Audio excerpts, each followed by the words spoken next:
And for more analysis on this, I'm joined live by Professor Syed Mohammed Marandi, Iranian academic, political analyst and expert of American studies.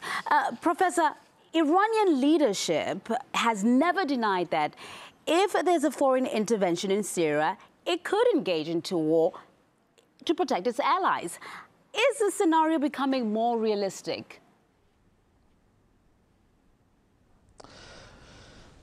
The Iranians have not said that they would engage in war, but I think that they would look at the situation and respond in what they deem to be an appropriate manner.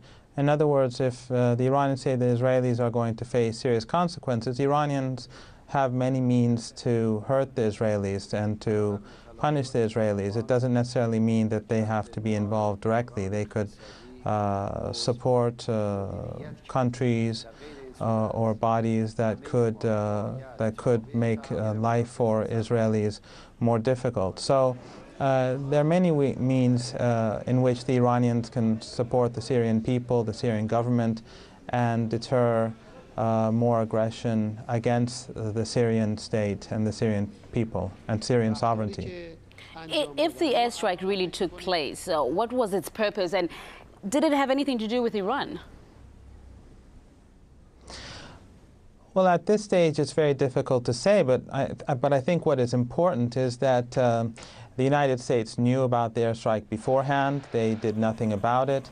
The European Union, as usual, is silent about it. There's no condemnation for killing Syrians, for bombing the country, for damaging the country's infrastructure. The EU and the United States, just like when they allow Israel to destroy Gaza, to impose a siege on the people of Gaza, to make ordinary women and children suffer, here again they allow the Israeli regime to do what it likes. They support apartheid in Palestine. So basically it's just a continuation of what we've already seen, and that is full support for a racist regime that is more or less out of control, that attacks countries at will.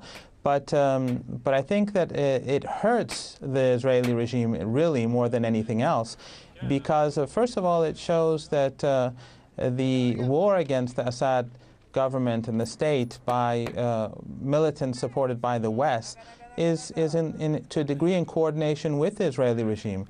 On the one hand, the Israelis are attacking Damascus, and on the other hand, Western and dictatorships in the Persian Gulf, they are aiding militants that are also attacking Assad in Damascus. Why do you think that there's reports flying around about Iran's hypothetical threat to what just happened now near Damascus? Because this is all over the news now. Are they just looking for a scapegoat? Well, Iran is always an easy scapegoat for the West. Iran is blamed for everything except for global warming. But the reality is that Western countries are the ones responsible for creating a civil war in Syria. They're responsible for the deaths of tens of thousands of Syrians because they are on a daily basis, with support of regional dictatorships and other regimes, trying to wreck the sovereignty and independence of the Syrian state and refraining from finding a peaceful solution. Western countries have destroyed the infrastructure of Libya, and they have created what we now see in Mali, and of course we saw the blowback in Algeria. So, you know, the culprits are Western regimes who allow also the most despotic and backward regimes, such as Saudi Arabia, to fund extremists that are expanding across the region.